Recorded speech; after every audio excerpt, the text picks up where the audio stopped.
And NDTV Shweta Rajpal Kohli got an exclusive tour of the new engineering marvel with Civil Aviation Minister Praful Patel, who says it's not just a building, it's a statement. He also says that if people can pay toll tax, then they'll not mind paying that special airport usage fee.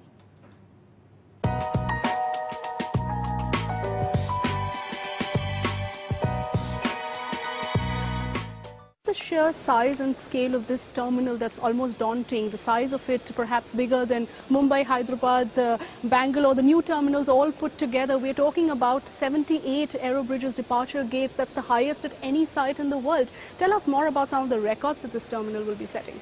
Well, you're right. In fact, it is, I would say, one of the top 5 terminals in the world in terms of scale and size and the number of aerobridges and the kind of volume it will be handling. It's in fact eventually going to be capable of handling 100 million passengers, which is very, very few airports in the world. Right now about 35 odd million? This is planned immediately to open with 35 million. Right. And the next phase, which would be starting in, say, about 5 to 7 years, depending on how the market is growing, but I'm sure of that, it will start by then.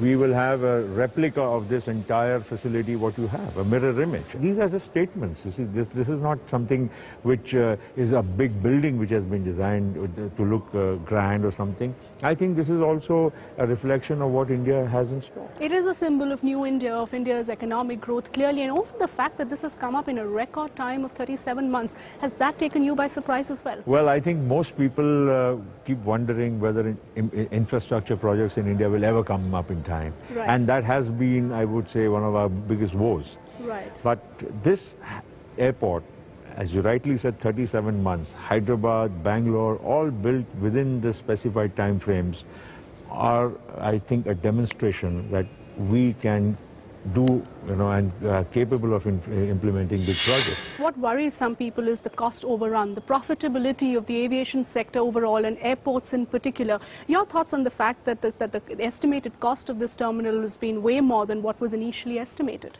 Well, I think you're right to an extent that the costs have gone up. We have been able to bring a new dimension, you see, in airport infrastructure.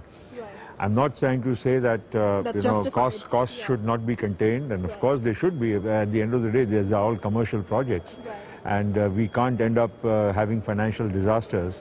But the fact is that in this particular case, we have, I think, reason to be satisfied. And also the fact that we're looking at a huge debt that's obviously been taken, given the cost overrun, and passengers like me would have to pay that user development fee. That's the other big worry. Yes, it is a world-class airport, but we also have to pay to use this airport. Well, I think we can pay a toll to drive on the Noida Expressway or the Gurgaon Expressway. A reasonable tax or developmental fee to fly in and out of this airport, I think should be taken in the right spirit. So that toll tax, or the user development fee as it's called, will continue for some more years for passengers? Well, I think it is something which is factored in the overall project cost, and it will have to be borne by the passenger to some extent. But to say that in spite of the fee, passengers will be, subjected to the same old ways of traveling in and out of airports, I think they're getting a world-class and a completely different experience. So I don't think people will mind. Tuba.com